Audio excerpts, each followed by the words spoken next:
What are you making, Simon? Well, just making... Shit, I don't even know what's that piece called. That's called the wedge holder. Yeah, so I made this piece where I don't know the name of. Now I know. Yeah, last time you said we called it the wedgie holder or Yeah, something? the wedge holder. Okay, so you're tapping it into place. How good's the fit? It's kind of tight, but I like it. It's probably a press fit. Oh, boys.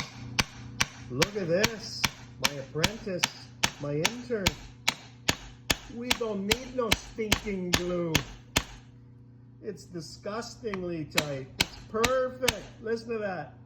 Bottom it out. Let's hear that sound. That's Oh, it. that's the sound. Look at that. It's perfect. I think it's perfect. 2/10. 2/10 with it. Some scratches over. Oh my God, did it just drop in? Yeah. We have added some clamps to these pieces of wood to like put them together again. And it's the blockiest block plane of all times, I would say. yeah, and it's what? That's you and Coca-Cola. Simon's first time. I think that'd be like 30 microns.